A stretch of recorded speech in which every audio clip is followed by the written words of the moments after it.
Wilbon, you were inducted into the Basketball Hall of Fame over the weekend. Did that happen? You are our headline around here, but for many others, it was the inductions of Tim Duncan, Kevin Garnett, and Kobe Bryant. Kobe's widow, Vanessa, spoke at length about Kobe as Michael Jordan stood by her side. You were there. What were your impressions of that and your entire weekend? Tony, it's a staggering weekend for anybody involved. I can, yes, speak for anybody else who's involved in that. But the headline of that weekend and the headline of that night, specifically Saturday night, which is the main event, was watching Vanessa Bryant, Kobe's widow, speak at length publicly and take us through all the emotions that people have been through over the last year and a half. I mean, she spoke to what he wanted. And I guess those of us who had been fortunate enough to listen to Kobe, and I've been one of those people over the years, and particularly in recent years, knew, and she knew better than all of us, that Kobe wanted to be in the Hall of Fame. He wanted this. He wanted to make that speech. He wanted to be in that room, and she said so.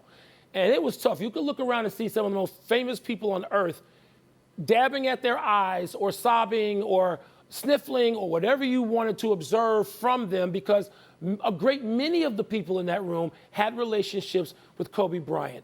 And so that was it for me primarily. And then Tim Duncan, who said, this is as nervous as I've ever been. No, not Game 7, not Game 5, not playing Kobe, not playing Steve Nash and Amari Stoudemire. No, this. And it was so honest. It was so real. He didn't give a speech. He just talked. And it was wonderful. And I had talked to Tim Duncan before going there at a rehearsal. And I was nervous, and he said he was nervous. I'm like, you're Tim Duncan. Why are you nervous? Because this is that kind of night. And so for me, Tony, it included that. It included talking to old people that I love and that you love, people like Alex English and Spencer Haywood and Bill Walton, saying, why is Tony in an attic? Free Tony from the attic. Mike, what are you doing? You know, David Thompson, born on the same day as you. Julius Erving, who you love. Charlie Scott, one of the most historic figures in basketball, who I talked to every chance I got over the weekend, the great Charlie Scott. So it's all of that and more for me. So basketball, even at our age, is a knowable sport. The NBA started 80 years ago, maybe less than 80 years ago. So you can know the entire history.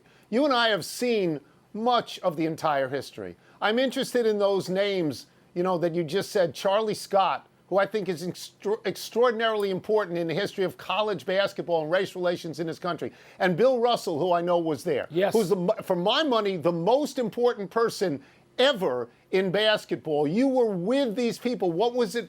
How did that feel to have those chats and to have your son with you? How wonderful is that?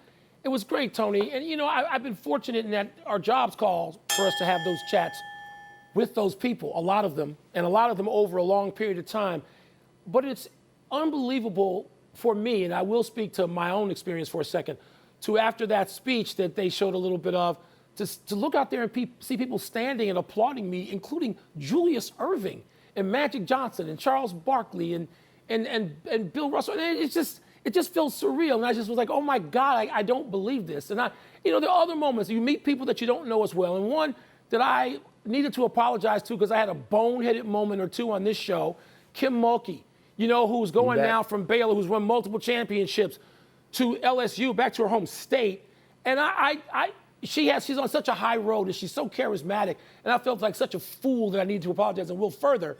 But to see all of them and meet the ones I didn't know, to see the ones I did know, to see Isaiah Thomas and Doc Rivers, guys I've known since we were all kids in our teens in Chicago, and Isaiah's wearing the blazer. He's wearing the Hall of Fame blazer. It's just, I walked out of there, saw Rudy Tomjanovich on the plane yesterday, and there are people liked or admired or covered or whatever. And it was all good, as we used to say a long time ago. That's great to hear.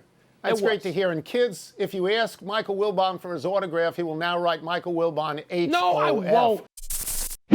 Thanks for watching ESPN on YouTube. For live streaming sports and premium content, subscribe to ESPN+.